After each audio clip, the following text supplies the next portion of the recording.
మీ business ఏదైనా మీ ఊర్లో promotion చేయాలంటే అది సుమన్ టీవీతోనే సాధ్యం. ఇప్పుడే సంప్రదించండి.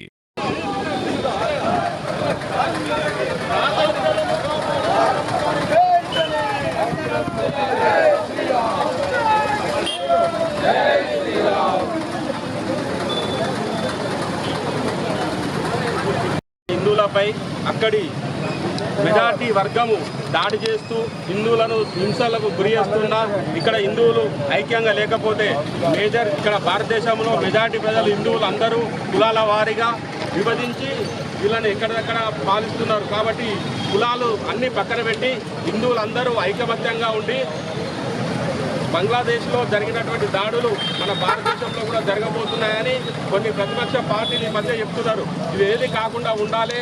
హిందువులు అందరం సంఘటితమై ఈ మైనార్టీలు ఇక్కడ ఉన్న మైనార్టీలు మన మీద దాడులు చేస్తున్నారు.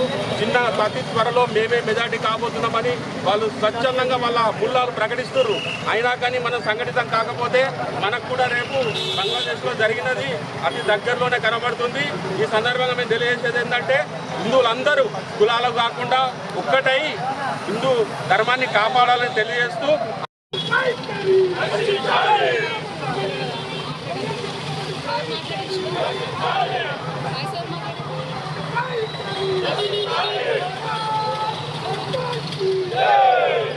హిందువులపై దాడుల్ని సిరిసిల్ల హిందూ ఐక్యవేదిక తీవ్రంగా ఖండిస్తుంది. అలాగే మన భారతదేశంలో కూడా ఇలాంటి దాడులు జరగకుండా హిందువులు అందరూ ఐక్యంగా ఉండి ఇట్లాంటి ఉగ్రవాద శక్తుల్ని మనం ఐకమత్యంగా ఉండి అడ్డుకోవాల్సిన అవసరం ఎంతైనా ఉంది. లేదంటే ఈరోజు పాకిస్తాన్ లో హిందువుల పరిస్థితి ఏమైందో, బంగ్లాదేశ్ లో హిందువుల పరిస్థితి ఏమైందో చూస్తున్నాం. ఏదో ఒక రోజు మన భారతదేశంలో కూడా హిందువుల పరిస్థితి అలా కాకుండా మనం ఖచ్చితంగా ఐక్యంగా ఉండి ఈ కులాలను పక్కన పెట్టి మన వ్యక్తిగత జీవితాలని ఎంతో చూసుకొని మిగతా సమయాన్ని మన దేశం కోసం ధర్మం కోసం కేటాయించి మన మహిళల్ని, మన ధర్మాన్ని, మన దేవాలయాన్ని, మన దేవుళ్ళని కాపాడుకోవాల్సిన బాధ్యత ప్రతి ఒక్క హిందూపై, ప్రతి ఒక్క భారతీయునిపై ఉంది. కాబట్టి ఎట్టి పరిస్థితుల్లో భారతీయులందరూ ఐకమత్యంగా ఉండి మన మహిళల్ని, మన ధర్మాన్ని కాపాడుకోవాల్సిందిగా మరియు ఈ వెస్ట్ బెంగాల్లో ఒక మహిళా డాక్టర్ పై అత్యాచారాన్ని మనం చూస్తున్నాం. దాన్ని దేశమంతా ముక్త కంఠంతో ఖండిస్తుంది. అట్లే ఆ వెస్ట్ బెంగాల్లో ఉన్న మమతా బెనర్జీ ఒక మహిళ అయి ఉండి కనీసం చర్యలు తీసుకోకుండా ఆమెనే ముఖ్యమంత్రి, ఆమెనే డిప్యూటీ, ఆమెనే హోంమంత్రి, ఆమెనే విద్యాశాఖ మంత్రి అయ్యుండి కూడా ఆమెనే ర్యాలీ తీయడం అది మరీ విడ్డూరంగా ఉంది. అటువంటి చర్యలు మమతా బెనర్జీ మానుకొని ఆమె సీఎం పదవికి చేత కాకుంటే ఆమె సీఎం పదవికి రాజీనామా చేసి ఆ మమతా బెనర్జీ గద్దె దిగాల్సిందిగా కోరుతున్నాము. మమతా బెనర్జీ హిందువులపై మరియు మహిళలపై ఇంత కీలకంగా చేస్తున్న భారతదేశ ప్రభుత్వం కూడా ఆమెను గవర్నర్ పాలన పెట్టాల్సిందిగా కోరుతున్నాం. జై శ్రీరామ్. డాక్టరు 36 గంటలు డ్యూటీ చేసి సెమినార్ హాల్లో పడుకుంటే ఆమెను దారుణంగా ఒక 10-15 మంది మనుషులు రేప్ చేసి, మర్డర్ చేసి, పెల్విక్ బోన్స్ అన్ని చేస్తే అది ఆత్మహత్యగా సృష్టించారు పోలీసులు. అది తర్వాత నేను వీడియోస్, న్యూస్ ప్రకారం చూస్తే ఆ బాడీ కన్నా ముందు 3 డెడ్ బాడీస్ ఉంటే ఆ డెడ్ బాడీస్ 3 డెడ్ బాడీస్ ని పక్క తెప్పించి ఈ డాక్టర్ యొక్క బాడీని క్రిమేషన్ చేయించేశారు ముందుగా. అక్కడ ఆనవాళ్ళు ఏమీ లేకుండా. ఇది పోలీసుల రాజ్యము. ఇది కొంచెం మనం అటకాయించాలి. లేకపోతే ఇది మనలో కూడా జరగచ్చు. మా కూతురు జరగచ్చు, మా కూతురు, మా మనవలకు జరగచ్చు. ఇది ఖండించాలి. సిరిసిల్లలో ఉన్నటువంటి అందరూ కలిసి ముఖ్యంగా బంగ్లాదేశ్ లో హిందువులపై జరిగిన అఘాయిత్యాలు, దహనకాండాలు, అదే రకంగా ఇండ్లను కాలబెట్టడం, ముఖ్యంగా హిందూ స్త్రీలపై, మహిళలపై మానభంగాలు, అత్యాచారాలు, వాటిని వీడియో తీసి సోషల్ మీడియాలో చూస్తే ఒక్కొక్కళ్ళ గుండె తరుక్కపోతా ఉన్నది. ఆ అమానవీయ సంఘటనలు బహుశా ఎవరు కూడా ఇప్పటి వరకు చూడలేదు. ఒక అమ్మాయిని పురుషులందరూ పట్టుకుంటే ఒక మహిళ, ముస్లిం మహిళ ఆ గుడ్డలన్నీ ఊడదీసి ఆ జరిగినటువంటి ఏదైతుందో మేము ఇక్కడ చెప్పలేము. కాబట్టి ఇంత దురాఘాతం ఇన్నేళ్లలో ఎప్పుడు చూడలేదు. 1947లో పాకిస్తాన్ భారతదేశం నుంచి విడిపోయినప్పుడు దాదాపు 10 లక్షల మంది హిందువులను సర్వనాశనం చేసిర్రు. 1 లక్ష మందిని మానభంగం చేసిర్రు.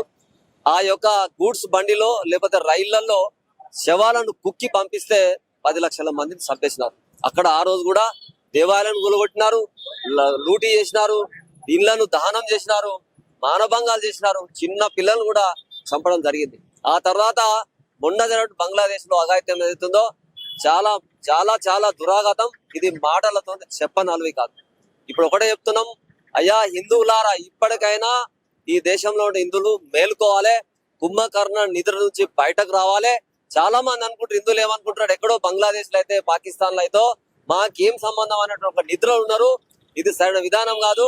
1990లో ఇదే భారతదేశం కాశ్మీర్ లో దాదాపు 60,000 కుటుంబాలను కట్టుబట్టలతో వెళ్ళగొట్టినారు. అక్కడ ఉన్నటువంటి ముస్లిం తీవ్రవాదులు, జేకేఎల్ఎఫ్, యాసిన్ మాలిక్ అట్లాంటి వాళ్ళందరూ ఇళ్లలో జొర్రి భర్తలను చంపి అక్కడ ఉన్నటువంటి ఆడవాళ్లను భర్త ముంగట వాళ్ళ తండ్రి ముంగట నలుగురు 10 మంది మానభంగం చేసి బట్టలు ఉడిసి వెళ్ళగొట్టినటువంటి సంఘటన దురదృష్టం. ఏంటంటే ఎవరు కూడా ఏ పత్రికలలో కూడా అప్పుడు రాయలేదు. ఇది మన భారతదేశంలో కాశ్మీర్లో జరిగింది. అంతేందుకు 2 సంవత్సరాల క్రితం ఇదే నిజామాబాద్ జిల్లా పైన్సాలో కూడా మనం సంక్రాంతి పండుగతే సకినాల పిండిలో మూత్రం పోసినటువంటి దుర్మార్గులు ఉన్నారు ఈ దేశంలో. 1947లో ఇప్పుడు ఏదైతే మన హైదరాబాద్ సంస్థానం ఏదైతుందో ఈ భారతదేశంలో విలీనం కాము మేము అన్నప్పుడు అప్పుడు రజాకర్లు తయారై కాసిం రజవి ఆధ్వర్యంలో మొత్తం మన ఆడవాళ్ళను మొత్తం బట్టలు ఉడదీసి పరిబాధల బతుకమ్మలు ఆడినటువంటి సంఘటన చూసినాం. లైన్ కొద్ది 100 మంది ఫిరంగితోని కాల్ చంపినటువంటి బైరాన్ పల్లిలో అట్లాంటి సంఘటన జరిగినాయి. ఒక చాకల ఐలమ్మ, దొడ్డి కొమరాయ్ అట్లాంటి వాళ్ళు ఆ ప్రాణ రక్షణకి తెగించి కొట్లాడి రక్షించినటువంటి సందర్భం మనం చూస్తాను. ఇప్పటి కూడా రజాకర్లు ఓలే భారతదేశంలో, మన భారతదేశంలో ఇప్పటి కూడా 8 రాష్ట్రాల్లో హిందువులు మైనార్టీలు అయినరు. ఏ రకంగా అయినారంటే ఎవరు చెప్పడు. మతం మారిర్రు, వెళ్ళగొట్టిర్రు, భయాందోళన సృష్టించి ఇప్పుడు కూడా అదే జరుగుతా ఉన్నాయి. పాత బస్తీ మొత్తం పాకిస్తాన్ మయం అయిపోయింది. అక్కడ హిందువులందరూ పారిపోయి వచ్చారు. ఇట్లనే కళ్ళు మూసుకొని ఉంటే ఇప్పుడు ఆ పక్కదే రాష్ట్రంలో అయింది. పశ్చిమ బెంగాల్ దురాగతం మనకు కనిపిస్తా ఉన్నది. ఒక అమ్మాయిని అంటే ఎవరైతే ట్రైనింగ్ డాక్టర్ ముందో 36 గంటలు ఆమె డ్యూటీ చెప్పి 3 గంటలకు తెల్లవారుజామున దాదాపు ఒక్కరు అంటున్నారు, లెక్క తీస్తే సిబిఐ కప్ చెప్తే దాదాపు 10 మంది వాళ్ళందరూ అఘాత్యం చేసి 90 డిగ్రీస్ ఒక అమ్మాయిని మొత్తం ఈ కాళ్ళని విరిచేసి కళ్ళ నుంచి రక్తం వెళ్తా ఉంది, ముక్కు నుంచి రక్తం వెళ్తుంది, నోరు నుంచి రక్తం వెళ్తా ఉంది. 14 స్థలాలలో 14 చోట్ల బొక్కలు ఇరిగినటువంటి సంఘటన సిబిఐ ఎంక్వైరీలో జరుగుతా ఉంది. ఎప్పుడు అఘాత్యం జరిగితే సాయంత్రం 6 గంటల తర్వాత అక్కడ ఎఫ్ఐఆర్ దాఖలు చేసినటువంటి ఒక దుర్మార్గమైన పరిపాలన అక్కడ నడుస్తా ఉంది. మేము ఒకటి డిమాండ్ చేస్తా ఉన్నాం, ఇంకా కొన్ని రోజులు అయితే పశ్చిమ బెంగాల్ ఇస్లాం అయిపోతుంది, ఇస్లాం రాష్ట్రం అవుతుంది. కాబట్టి ఇక్కడ కేంద్ర ప్రభుత్వాన్ని కోల్తున్నాం. వెంబడే ఆ యొక్క ముఖ్యమంత్రిని బర్తరఫ్ చేయాలి, రాష్ట్రపతి పాలన విధించాలి. ముఖ్యంగా హిందువులారా జాగో, కళ్ళు తెరవండి.